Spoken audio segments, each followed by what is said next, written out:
In last lecture, we have gone through two statements, the first one being print and the other one is input. Now, if you have any difficulty operating like this two function, input function and print function, then please let me know.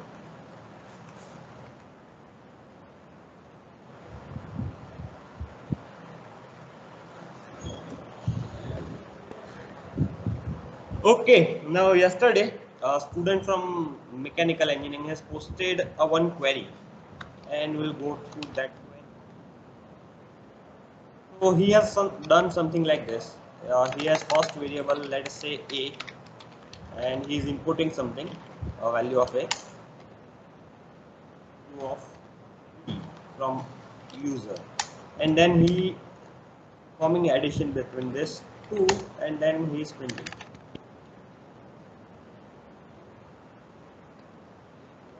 B.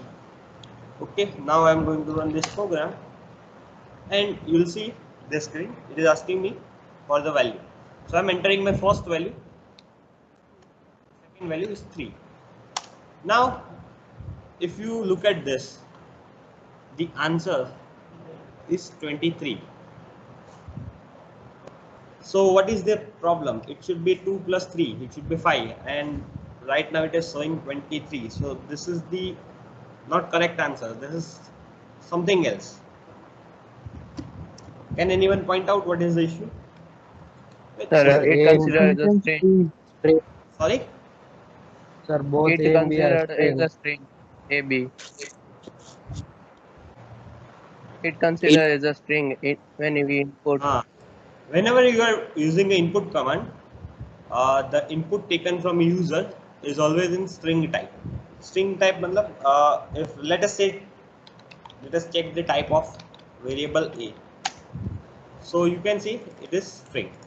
Again, one more example. Let us have a capital A. It is input. You can do this if you want to print some message along with your input command. Like I can do this, enter value of A. You can do this. So you do not need extra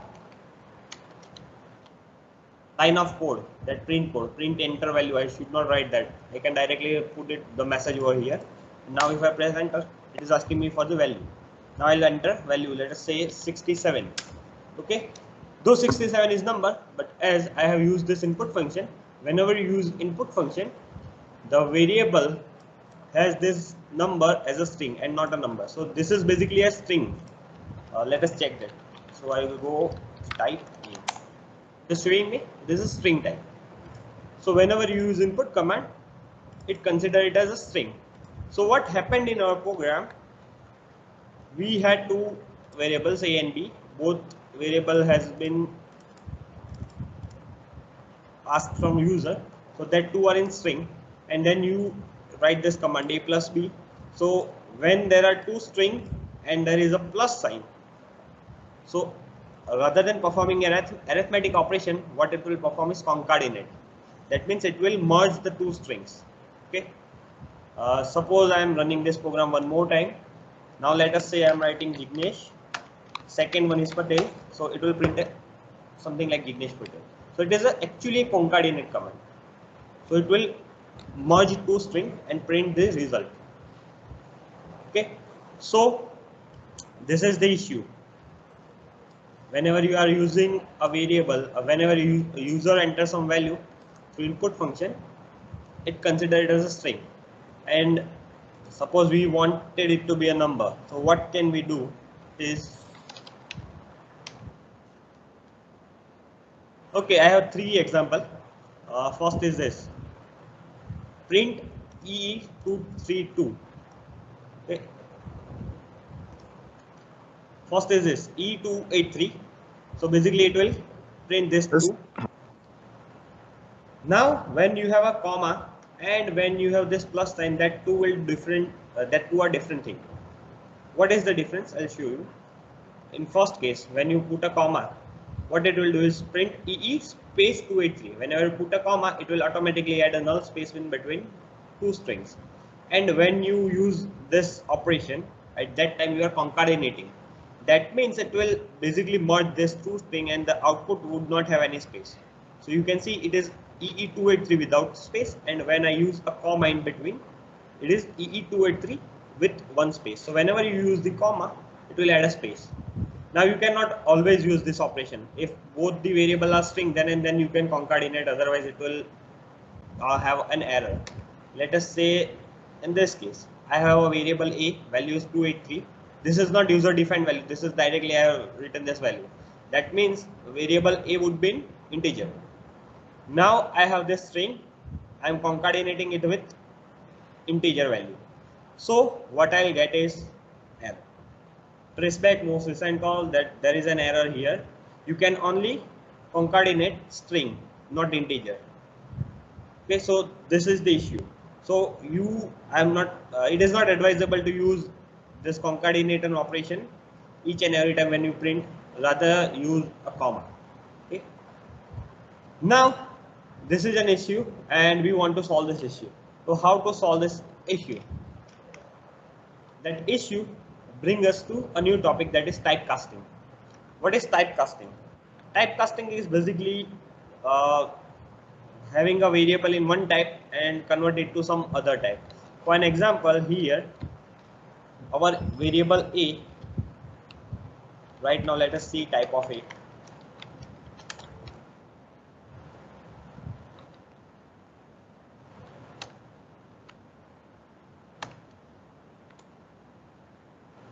A is not defined. Okay, there is some error.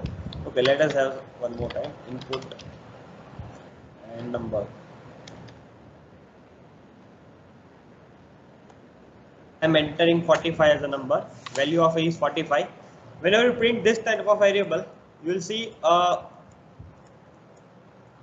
this sign. This is basically a sign of string. So if I check this type of a, it would be obviously string. But now I want to typecast. That means I want this number as an integer rather than string. So what I can do is I can take one more variable. Let us say b is equal to, I want to convert it to integer, so I'll write integer of a. So I want to convert variable a into integer. This is that command, integer variable a to integer. Okay. So whatever is my requirement, I will write over here. Whatever is variable, I will put it inside a bracket and I'll press enter. Okay. Now if you check the type of b, you will get it as integer, and if you print value of b, you will get a simple 45 without any quotes. But here you have quotes. So basically this is a string and this is a integer. So this is how you typecast. You can typecast in other way as well. Like for an example, if b is integer and I want it to string, I can go with c is equal to string of b. And if I print c, you will get value. See, it is string. So this is how you typecast. You can do it with integer, string, or float. Even a float number can work. Like for an example, if I have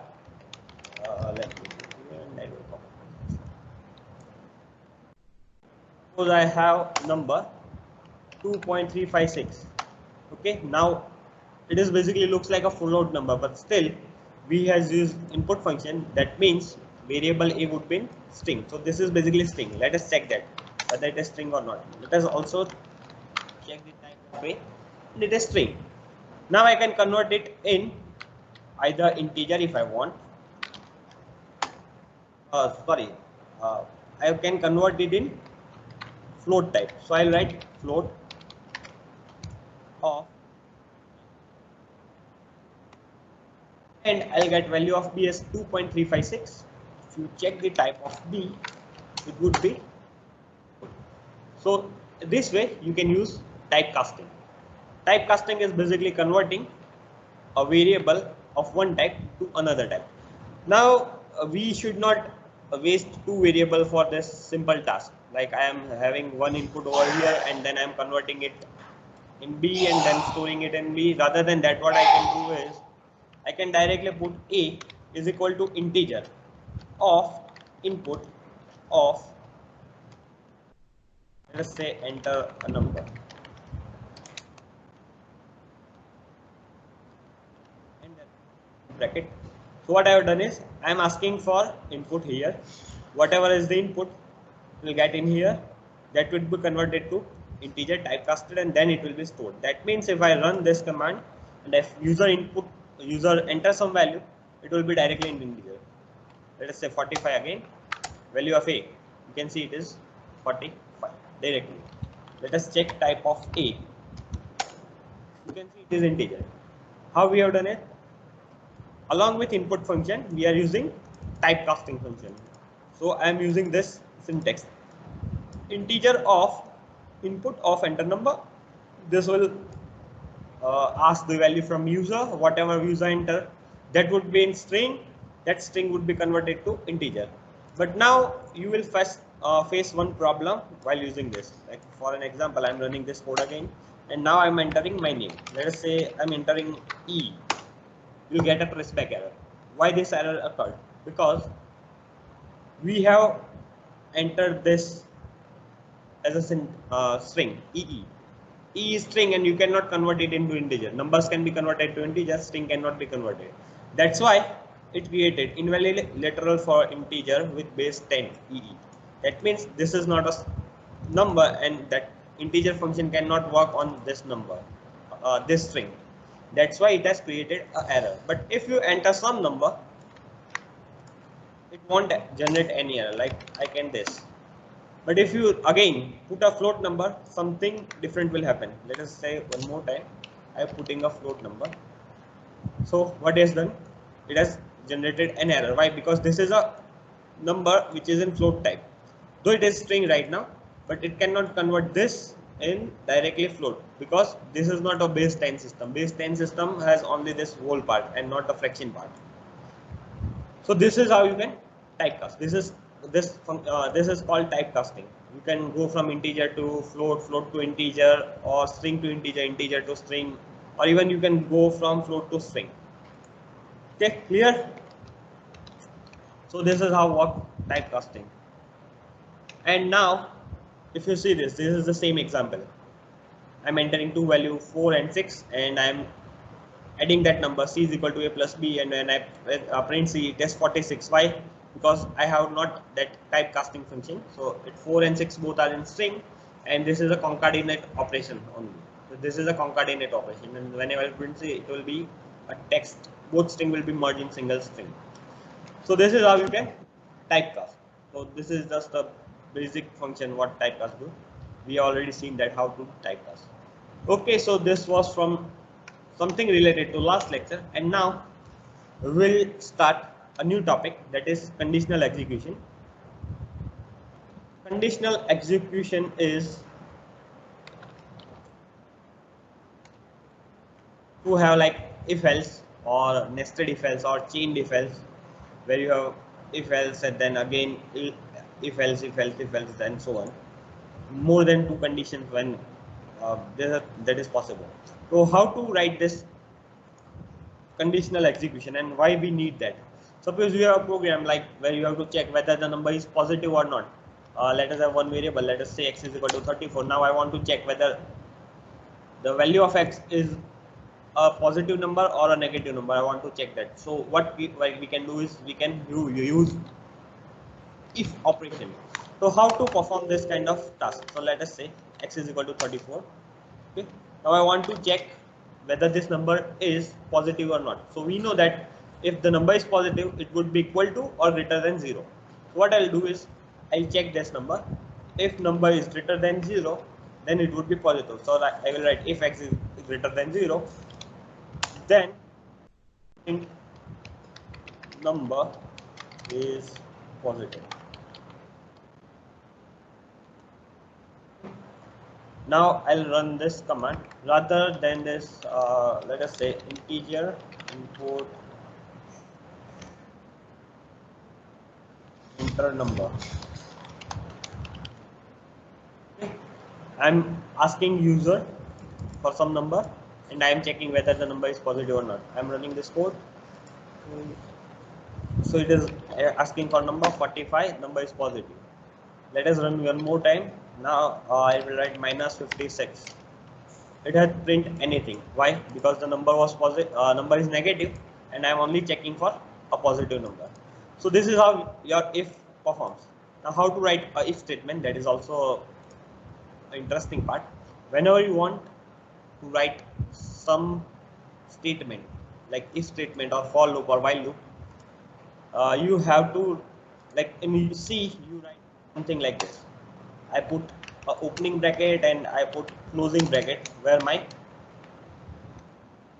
end or part of if end, body of if ends. So here, rather than putting brackets, we do something else. What we do is indentation. You see this space. This space is known as indentation. So whenever you provide an indentation, I have written if. Now, from first indentation, my body if start. This is my body of if statement. This is first line. I can have one more line. And let's say, hey Python, then print something like that. Okay. And if I put something over here, this is out of my body. That means if this condition is true, this two line will execute, and if the condition is false, this two line won't execute. But from this line onward, whatever is the code will be executed. So whatever is indented, that is part of that body or body of if. Whenever I put indentation, that is my body of if statement. When I end that indentation, so here I have completed that indentation is removed from this line. So this line will be printed always. Yeah. So, sir, there is no need of curly brackets, right? Sorry? There is no need of curly brackets. We don't need a curly bracket. Python is very simple language and this is simplified. But you need to provide this column. If you don't provide, you have to provide this column. This is kind of syntax, default syntax. Yeah. So you will provide a column and indentation. Wherever this indentation is ended, my loop is completed, and this is outside loop. Whatever I write here, it will be outside of loop. Let us say E283. I'm running this code. I'm entering a positive number 56. So number is positive. Hey Python is printed and 283 is printed. But now I'm running this again and I'll enter a negative number. So you can see this two line is not printed now, and directly it has printed EE283. Why? Because EE283 is out of if. The body of if is this two line. Condition is false, that means this two line won't execute. But from this line onwards, we will execute that code. So it will print this line in each and every program. But if condition is true, then and then it will print this two lines. So this is how you write an if loop. Clear? Any questions?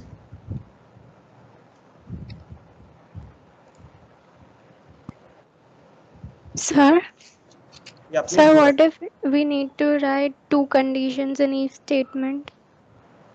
Two condition in each statement means like whether number is positive or negative. You want to check something like that? No, sir, two conditions within that if condition, like Okay. if the number is greater than 0 and less than 10 or something like that. We'll go through that. It's a bit later on. Okay, so this is if. Now it is possible sometimes we need either or type, like if this part is not true, the other part should be executed. So in that case I can use else. Okay, so I use else, I put a column. Again I have to follow an indentation rule. So this is again indentation, and I'll start from here. So I'll print this negative. If the number is not positive, it is possible number is negative. It is possible. It may be a 0 as well, because I am only checking the number from greater than 0 and not equal to. And I print something outside of body as well, EE283. So this line will be printed in each and every program or each and every output. But whenever you put a value of x, either this part would be correct or this part will be correct. So either number can be a positive or negative depending on the number. Either this line or this line will be printed. Let us go through the program. Okay. Here I am entering a number let us say 67. So number is positive. Hey Python and 88283 is printed. Again I am running the same code, and now I am entering a negative number. Let us say -5. So number is negative and 88283. So this line is global line. It is part of main body. Those will get always printed. But this two line and this line, depending on the condition, it would be printed. If the condition is true, this would be printed. If the condition is false, this would be printed. Okay, clear? So this is how if and else work. You cannot put a condition in else. Like I cannot do this. Like if x is equal to or f is less than 0, then I cannot do that. If else is used whenever there are only and only two conditions. Now if you want to check if there are three possibilities. So this is the first we have done. If x is greater than 0, then positive, otherwise I'll go ahead. That is part of indentation. One more example of indentation is provided over here. I have two numbers, a is equal to 5, b is equal to 6, c is equal to 0. If a is greater than b, I'll print a is small and c is equal to a plus b. And I'll print c, value of c. So if the condition is true, like 5 greater than 6, the condition is false. So in this case, what I'll get is 0. But here, what I am doing is 5, 6, a 0, a greater than b, print a small. So again, that is not going through this. But c is equal to a plus b is out of if here. So actually, I'm going to perform my addition in between a and b. 5 plus 6 is 11, and I will print 11 over here and 0 over here. Why 0? Because if condition is not true, that means this line won't be executed, this line won't be executed, and I will directly printing c. The last value of c is this 0. But here, this is out of loop. That's why this will be executed, and I'll get 11, and 11 is printed. So the answer of this would be 0, and answer of this would be 11. Okay, this is one more example of indentation. So I have just removed indentation from here. Otherwise, both codes are same. Okay, this is alternative execution. This example is different, but what we have done is if x is greater than 0 and fx less than 0. So if greater than is 0, that means if x greater than 0, condition is true, so we'll print value is positive. If false, print value is negative. So either or type of statement.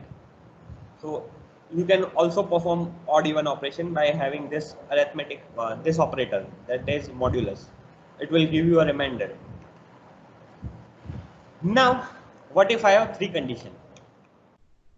If x is greater than y, x is less than y, and then equal. What can we do here? We can check one more time whether f is 0 or not. Okay, I have checked for positive number, I have checked for negative, but what if it is 0? I need to check that as well. So in this case, I have three conditions. So what I'll do is chain if else. Like if this is true, then I'll check one more condition. If any of that is not fulfilled, then I'll go with else part. So I'll use elif. Elif is like else if that you have used in C programming. With elif, I can put a condition. If elif x is less than 0, if the number is less than 0, then it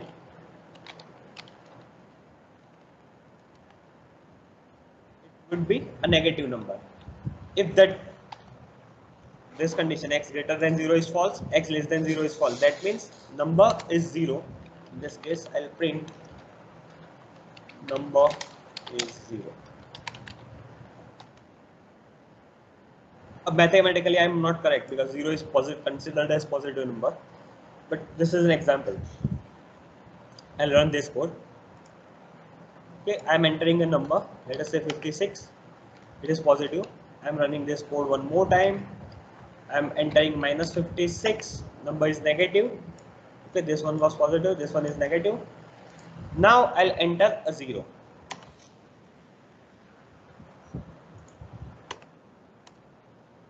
So it has printed number is 0. So what it has done? It has compared with this x greater than 0. So condition is false. It has checked this f less than 0. Condition is again false. So what is it done? It has considered else part. If all conditions are false, it will go through this else part and it will print this part. So it has printed number is 0. You can do it for as many time as you want. Like I can again check L if x is greater than 10.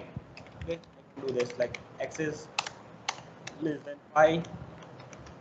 Then I can get x is less than 10. I can have x less than 50.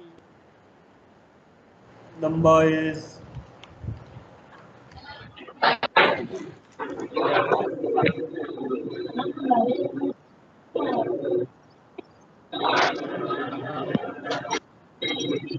ten. Same way I have added one more extra condition. If number is less than 50. For 15 as well.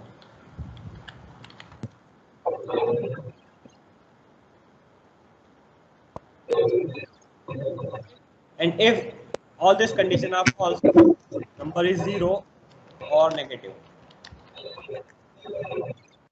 Like this will be what? No issue. So else negative or too large. This would be correct, too large. I'm running this code. I have 4 conditions in this case. 3 conditions and 1 else part. I'm entering number 7. What it will get? What will it print? If I enter 7, which condition is right? This condition is right. This condition is also right. Which one will get executed? First condition. First one. Test Because whenever it enters from here, it will check for each and every condition. It will get this correct. It will print this and it will directly go out of this if, and it will go ahead. Whenever one condition is true, it will execute that body of that condition and it will go ahead with main body. Okay, so I'm pressing enter. So number is less than 10. Though number is less than 15 as well, but this won't be printed. Now again I am running the same code and I am entering, let us say 14. So in this case it would be less than 15. Now I am running this code again and I am entering 100. So 100 is not satisfied by this or this or this. So else part is get executed. I can add elif as many time I want. Like I can 10 elif as well if I need. But at the end I will need something inside else. Like it can be blank as well. This will work. No issue. This can work. This won't work. You have to put something over here. This is the chain. This is the chained execution. First condition true, print something. If second condition true, print something. If any condition is not true, print something. Print the else part. So this is the if. This will be in elif and this would be in else. Clear? So this is how elif works. In this example, I have considered two numbers x and y, whether it is a small, large, or equal. Now we'll go to nested condition. What is a nested condition? Nested condition is something like I'm checking a condition inside a condition. I can have if inside if. For an example, if x is greater than 0. But I want whether it is greater than 5 or less than 5. Now the number is positive. Let us say I print number is positive. Number is positive. Okay, correct. Number is positive. But I also want to check whether the positive number is larger than 10 or less than 10. Okay, so I can do that inside. I can have one more if, and I'll check whether x less than 10. So this is correct. Now you can see there is a new indentation level. I have double indented. So this double indentation, that means this is body of this F. See, we use this indentation for readability. Basically a body is considered something in between a curly bracket, but here indentation has a more meaning. A more meaningful indentation is needed. So I'll print less than 10. This is not true. That means number is greater than 10. So I'll print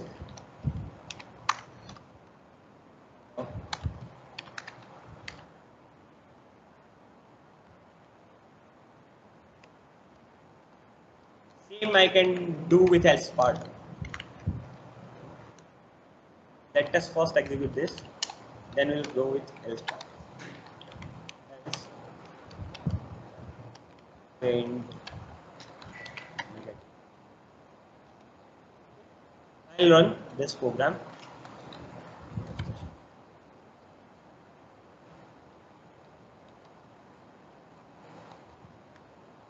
Run this code. Now let us enter first number to be 5.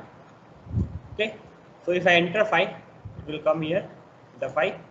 5 is greater than 0. Condition is 2, so it will go inside. It will print number is positive. It will go to next line. Again, I am checking if x is less than 10. This condition is true, so it will print number is less than 10, and it will go directly out of body. So the next line printed will be. I cannot do it right now. Number is positive, number is less than 10. But if something is here,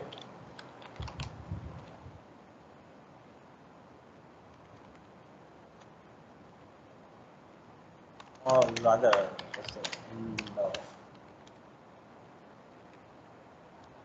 अलग से और 2 पौना कलाक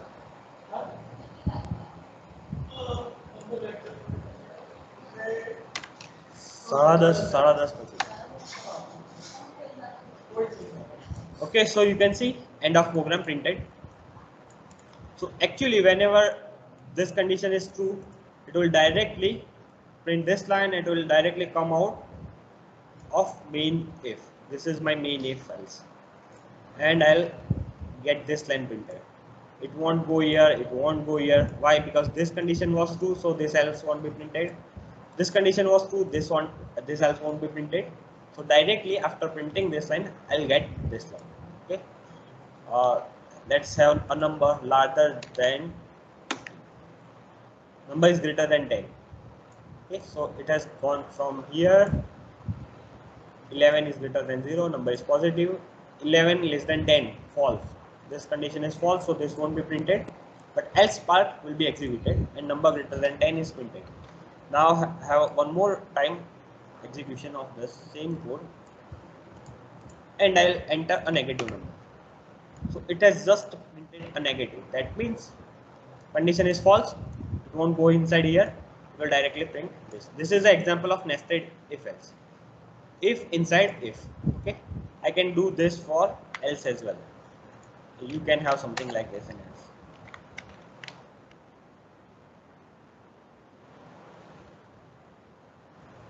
If x is less than minus 10, number is less than minus 10, or number is greater than minus 10, that would be printed. I'll enter minus 4. So number is greater. Sorry, I have to change this.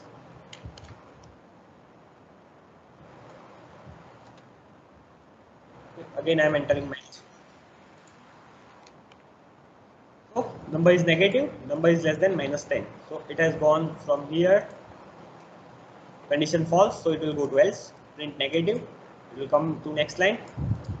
Minus 4 greater than minus 10. It is correct, so it will print this line. So this is how nested if else work.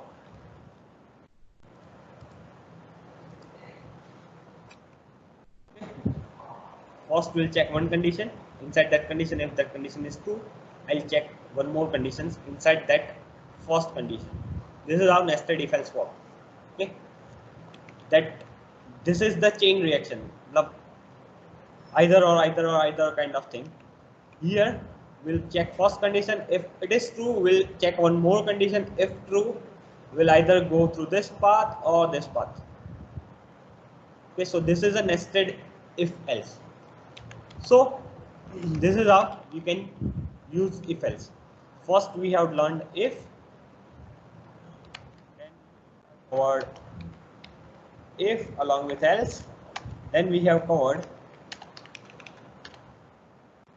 if, elif and else. Okay, so we have covered this and then we have go through nested if else. Clear? Any questions up to this? Any questions up to this part? No. Okay. Someone was asking how to check two conditions inside one if. So for that you need a logical operator. A logical operator, there are basically three logical operators. You can check end condition or not condition. So how to do that? Let's have an example. Let us say I have one number x is equal to 10. Now I want to check whether f is in between 5 to 10. So what I will do, if x is greater than 5. If this condition is true, I have to also check whether f number is 5 to let us have a combined here.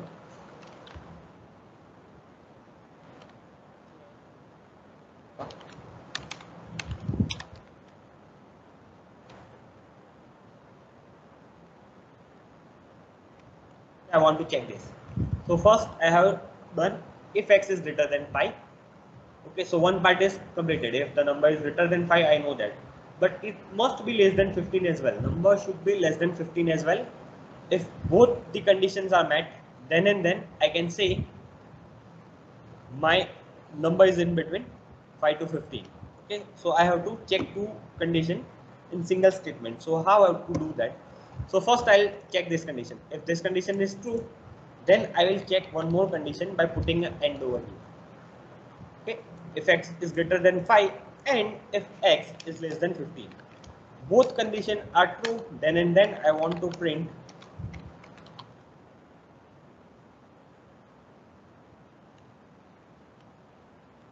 this statement.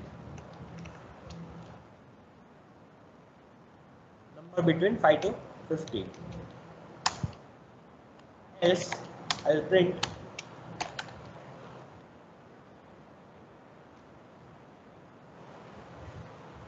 something else. Let's print itself something else. Okay. Now I'll run this code. Directly it has printed number is between 5 to 15. Why? Because number was 10. Now let us say I am entering 120. I'm running this code again. So it has printed something else. Why? Because number was 120. So this condition is false. And this condition is also, this condition was true, but this condition is false. That's why it has directly printed something else. If both conditions are true, then and then I'll get this line printed. So this is how you can perform a two condition in single if statement by putting a and, or you can use two other things is or and not. Okay. So let's have an example of or. I want to check whether the number is 0 or greater than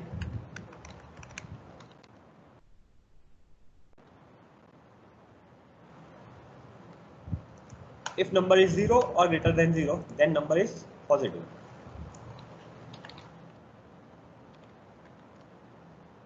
Otherwise it would be negative, so I will print a negative. I'll run this code. It should be to check condition. So number is positive. Why? Because number is 120. Let us say 0. Again number is positive. But what if a number is minus 56? So number is negative. What happened when I write 10? If I write 10, x is greater than 0. Condition is true. I am ORing that condition with x is equal to 0. So this condition is false. Value of x is not 0. But this condition was true. So I'm checking whether this or this. If either of these two are true, I'll print number is positive. If both conditions are false, then and then I'll put number is negative. Okay. So if I put 10, it will get me a positive number. If I put a 0, again I will get a positive number. But if I put -4, then I'll get number is negative. Clear? This is how you can perform two conditions in single if statement. You can do this with elif as well.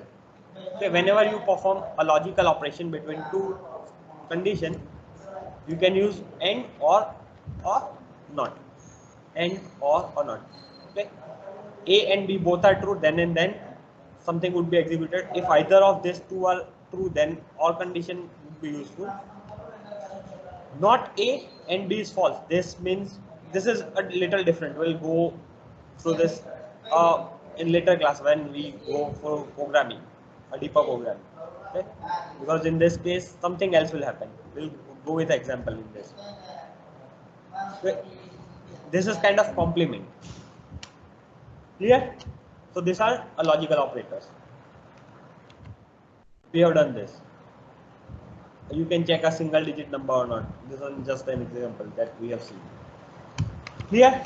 Any questions up to this part?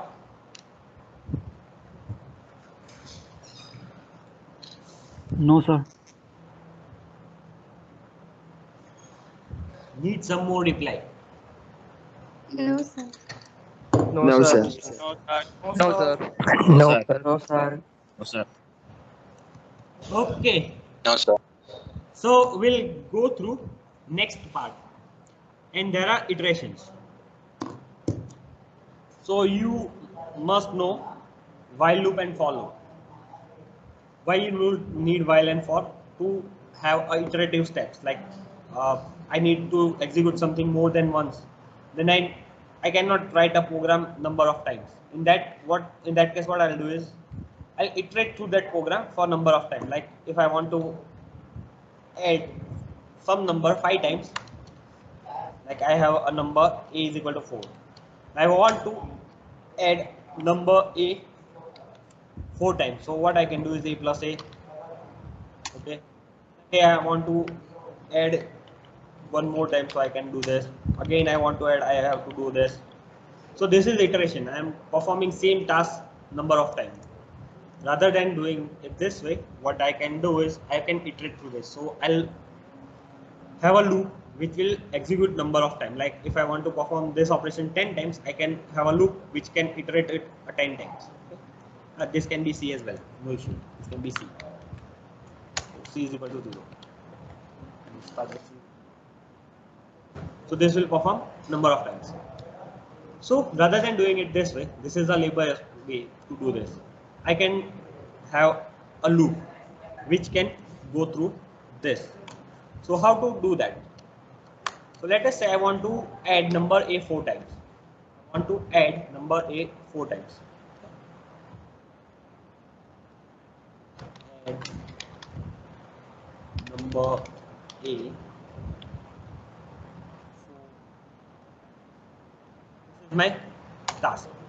So how I am supposed to do that? So for that I need a loop. So first let's go through a while loop. How to write a while loop? So this is basic syntax. While followed by a condition. So here I have to iterate through it for 4 times. I have to check whether the iteration is performed 4 times or not. So I need a counter. So I'll take a count. This is my counter. If my counter is less than 4, I'll execute through the loop.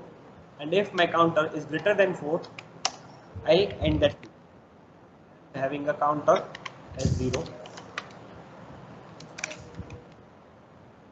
Okay. So first time my count is 0. This condition is true. What I have to do? I want to add 4 times. So I will add a. So this is first time. Once this addition is done, I have to update my count. Now how many times are left? So 3 times are left. So I can do count is equal to count plus 1. So what this statement will do, it will add 0 plus 1. So now my value is 1. Again it will go here, 1 less than 4, true. It will add a for second time. Again it will update the count value, and this loop will go on until the count is 4. When this value of count becomes 4, what will happen? While 4 is less than 4, condition is false. So it will exit from this loop and it will go to next line. So next line I'll print, let's have a total sum.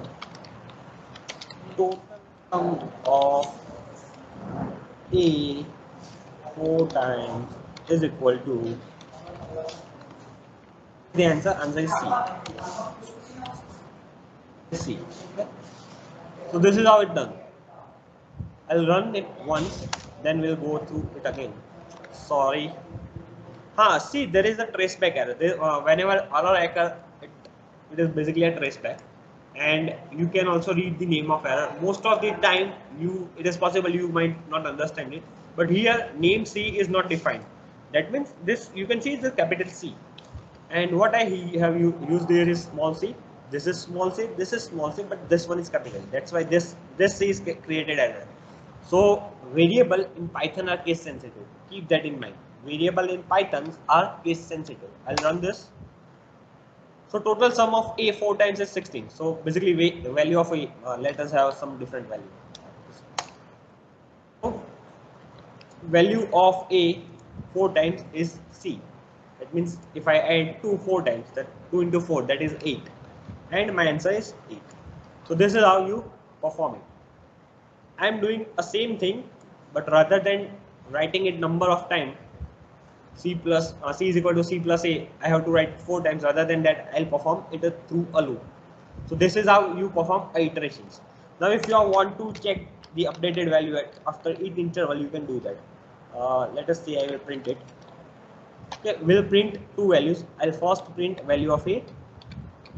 See, what I'm doing is here is I'm printing a message to be displayed, like this message. This is a message to be printed, and then I'm printing a variable, or passing the variable value to be printed. So here I pass C, so it has printed 8. Same way here it will print a value of A. Along with that, I'll need a value of C. So I'll print a value of C. C is equal to comma C. Again, I need value of count. I want to check count as well. So I'll print into, and I'll print count.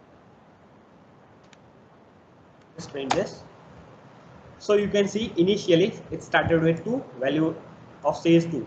So first it has executed this.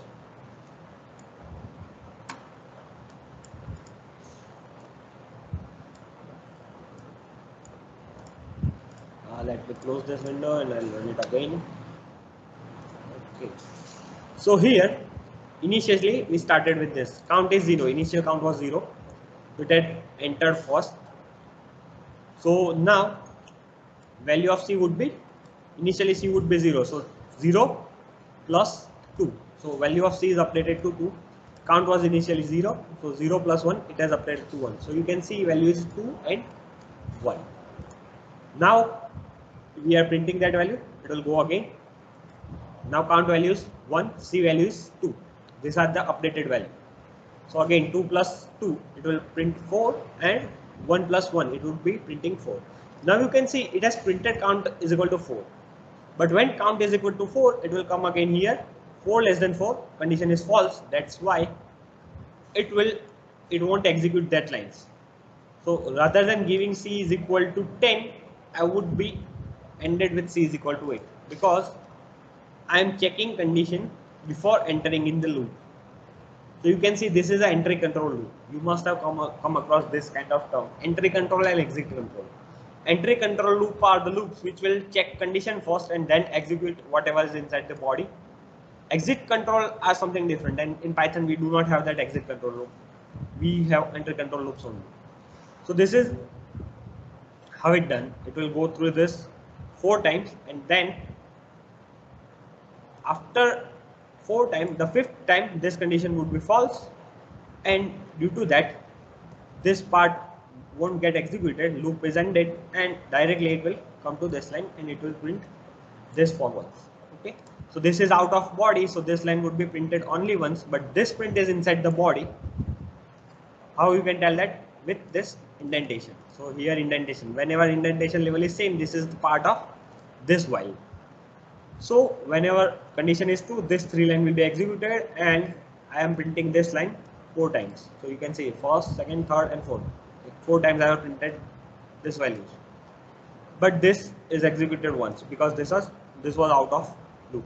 Okay, so this is how you perform a while execution, or you can write a while loop. So first is while loop.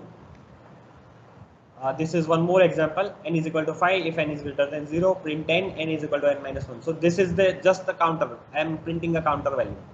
So what I'll get is start with 5 greater than 0, correct, print 5.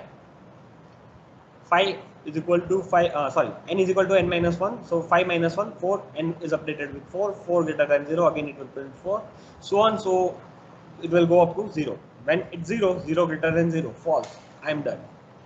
Okay, so this is one more example of while loop. I'll share this PPT with you for your reference. Now we'll go ahead with a for loop. How to write a for loop? Any questions in while loop? No, No, sir. sir. Okay. No, sir. So we'll go with a for loop. Now the for loop in Python is written in some strange way. It is very strange way to write a for loop. I'll give you example. Then we'll discuss what are different parts. How to write a for loop? So I will write something like this: for I. This is my variable. Then I will write in. Then I can write range. What are this in and range? I'll explain that in a bit. But let us say this is the syntax.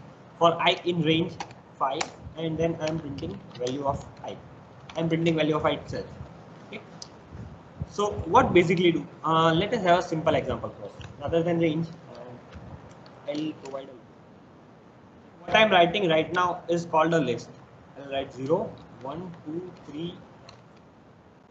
This is a list. We'll cover a list in the next session probably. But consider this: A has a 5 value. The values are 0, 1, 2, 3, and 4.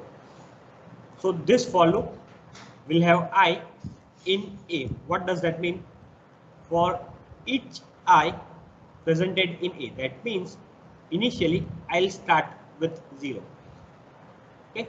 Then once this loop will be executed, again I will be updated with the second value, third value, fourth value, and fifth value. So I in A, that means for each value of A, separate value of A, I would be updated one time, and then it will execute this loop. So this loop will be executed for 5 times. This is first, second, third, fourth, and fifth. This loop will execute for 5 times, and then let us have a statement in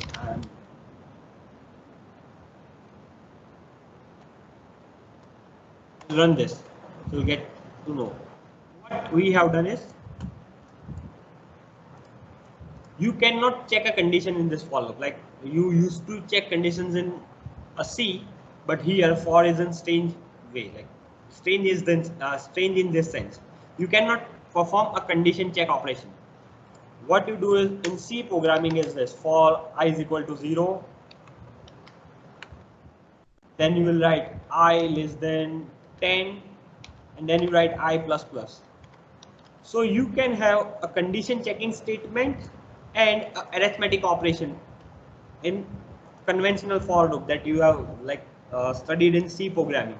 But here a for loop, whenever you perform a for loop, you cannot have an arithmetic operation or a condition checking statement. But what you can get is fixed set of value through which your loop will be executed. So here the values are 0, 1, 2, 3, 4.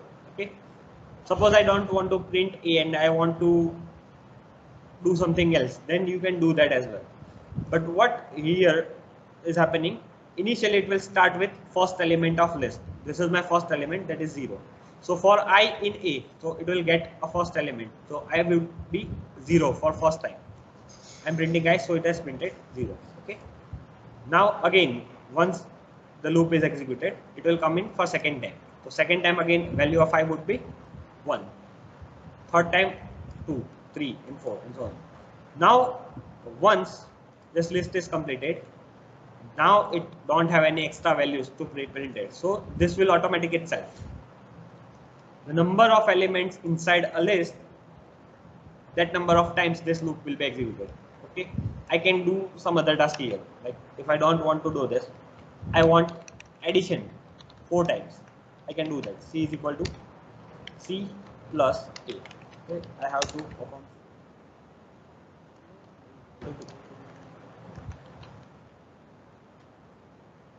And C is equal to C. I can write this capital C. This is a string, but I cannot write this capital. This is a variable. Keep that in mind. So if I run this, rather than printing, what happened? Unsupported operator type plus an integer and list.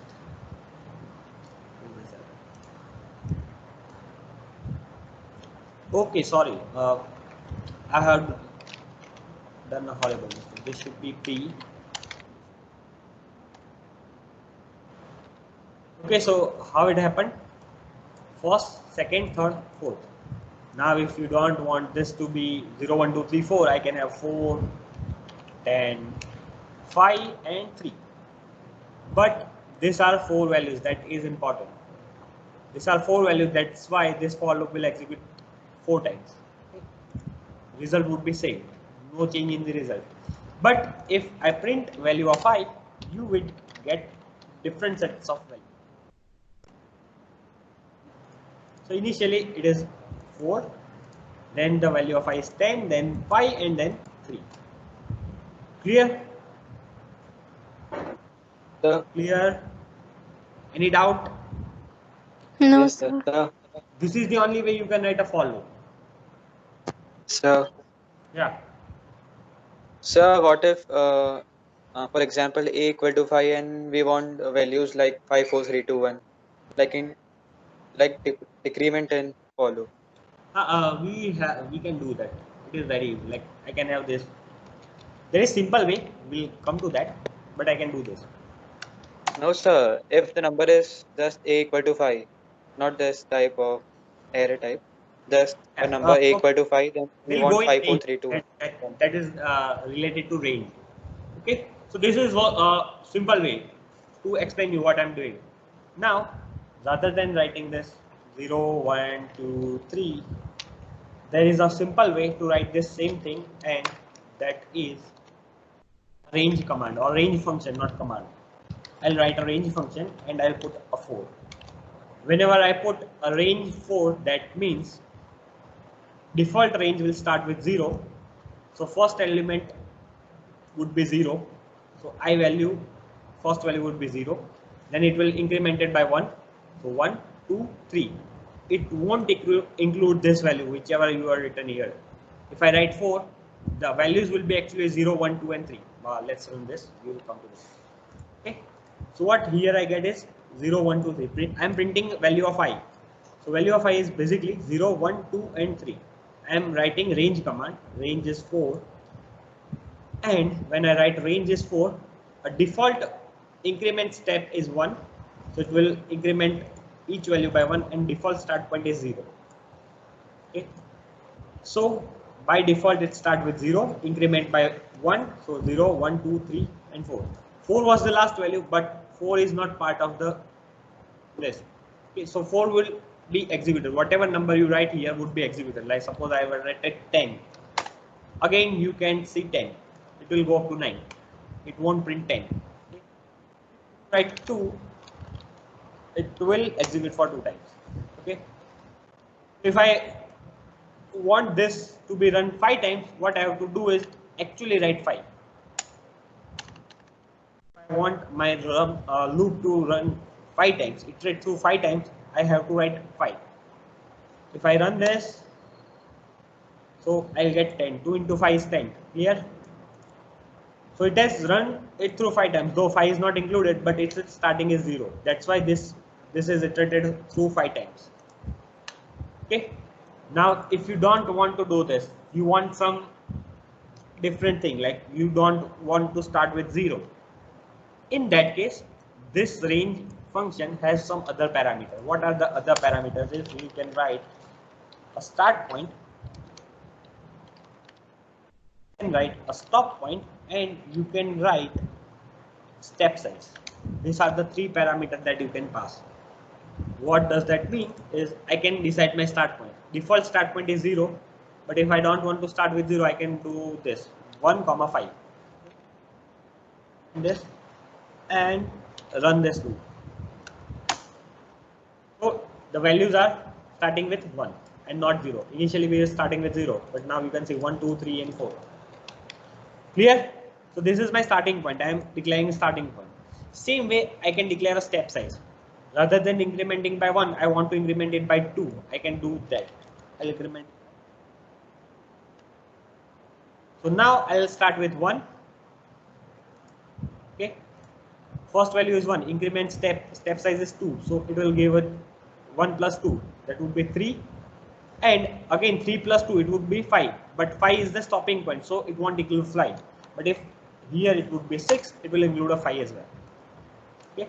So wherever is your stop point, it won't consider the stop point. It won't print 6. If 5 is there, it will print 5. If 6 is there, it will cut it out. 6 is not part of the range. Clear? So start, stop and step. Now to the question that student has asked, like what if I want to go in reverse manner?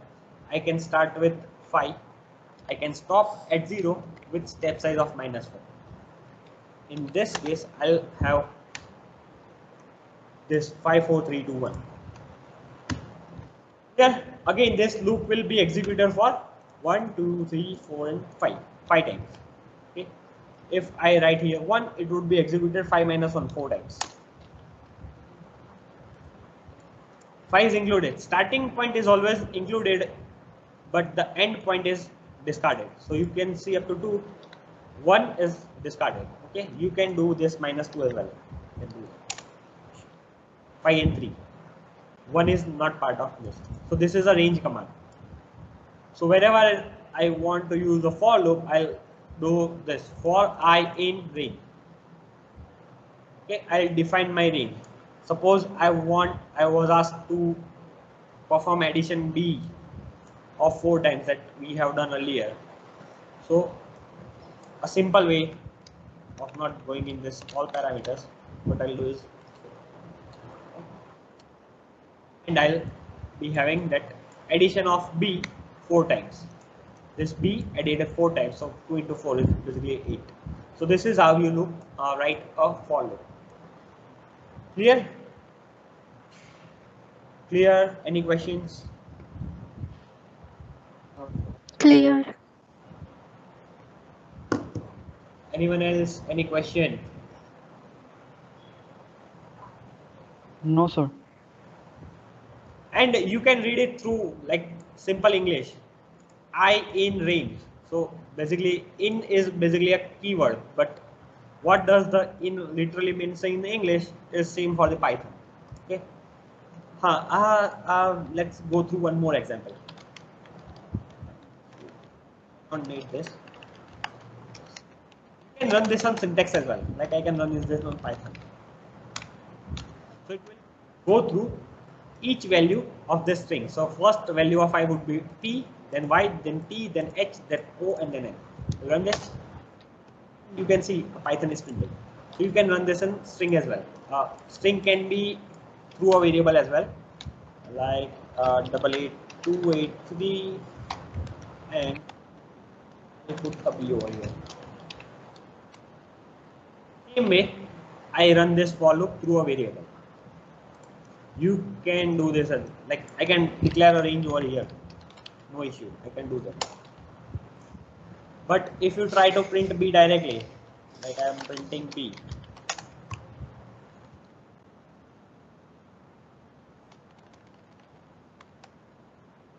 it will just give me the same command. Okay, you want get 0, 1, 2, 3, 4. If I write, let us say 0, 15, 3, and also what I'll get as B is this command only. It won't show you what are the members, but if you want to see the member, you iterate through it, print the value of I, you will get 0, 3, 6, 9 and 12 are the members.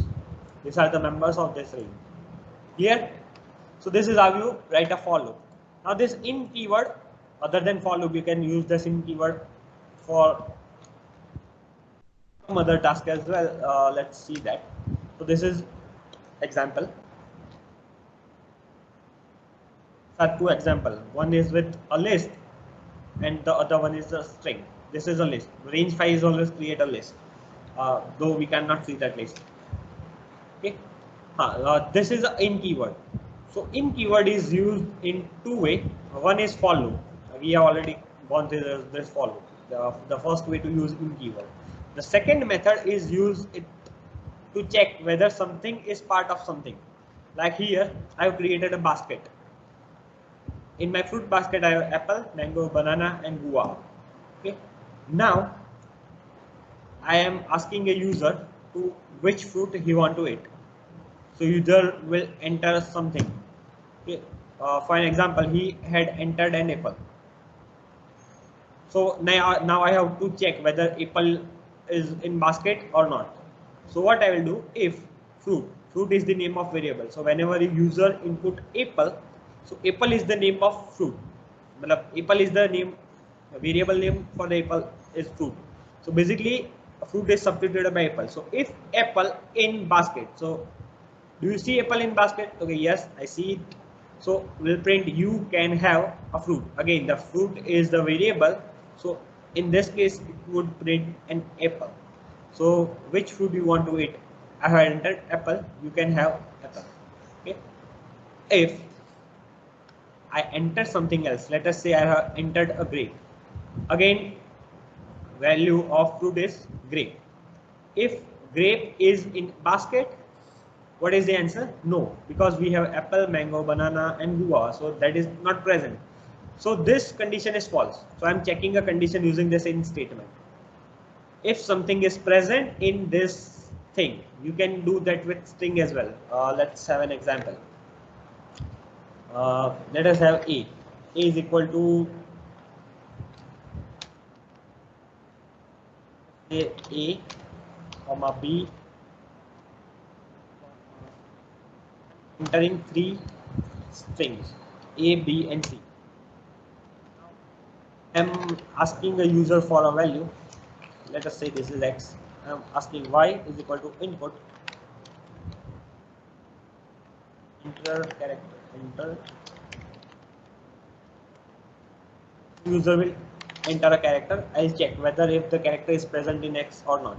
So if what I have to check, the variable entered by user, what user has entered, that would be entered by user, but where it will be stored, it will be stored in Y. So actually I have to check Y. So I'll check if Y is present in X, then present. Now you want to print that what is present. So in that case, what we are checking, whatever user has entered. Suppose user enter A, we are checking whether A is present or not. So if A is present, it will come here. I am printing a present message. So I will print a present along with name of variable. So name of variable is Y.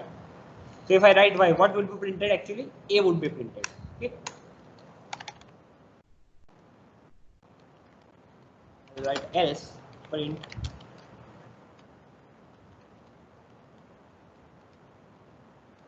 again. I can print a Y here. On this, enter a character, let us say A. Sir in आएगा ना? Sir, not. is in. If y in Okay, A present, A is present. Okay. If you don't want to print character, you can remove that as well. Just present. If you want to print something, you will write here. Okay, let us something. Let's say R. R is not present. Why? Because R is not here. So y is equal to R. R in X? No. So it will go to X part. Clear? I can directly run this on string as well, rather than this. Like I can have ABC.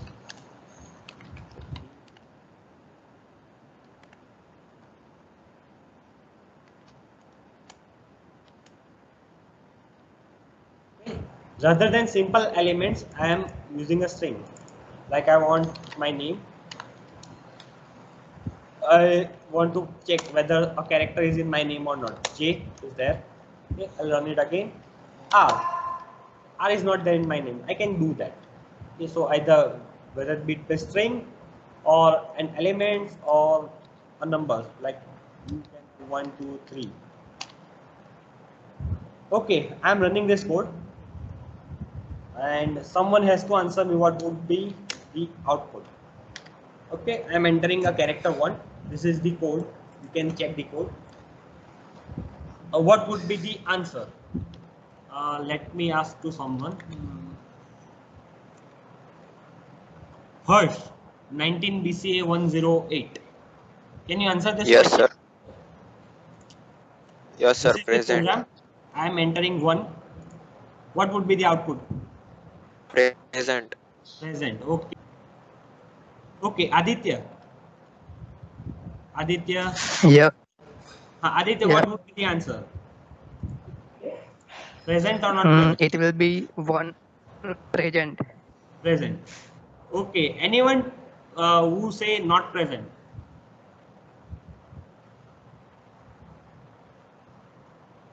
Anyone who is going with not present? Because I am Sir. with not present. So error आएगी ना? Error, there won't be error. Let's see. Sir, it is care. See, It is of care. not present. Why? Okay, Because whenever you hota. input something, it would be a character. So here y is a string, string 1, and it is checking for number 1. So string 1 is present in X. There is no string 1. These are all the integer numbers. Okay. If I have a 1 over here like this, then it might work. Let us check again. Now it is present. Why? Because there is a 1 as a string. What I'm entering is 1 as a string, and then if this part is not there, these are all the numbers, and I'm checking for string, so it is printing not present. So what I have to do is I have to convert it either an integer, and that depends on program, what are your program you write. This is just an example. If I do this, you can see it is present. Okay, so keep that in mind. Whenever you are using input command, you are having a string, and you cannot perform a string operation on integers. Okay, so this is an operation of string. I am comparing it integers, so I'll always get a else part executed. Clear? Keep that in mind. So this is our other way, the in use use. So we have learned in keyword. Okay, this is one more example of that in keyword with string, and that one is the integer. Here, this is the example of range. These are the different range: range 3, range 2, 5. What that will do. This is for you. I'll share this with you. So these are with example. So you can do it on your home. Okay. These are some more examples. Okay. So we are ending our session here.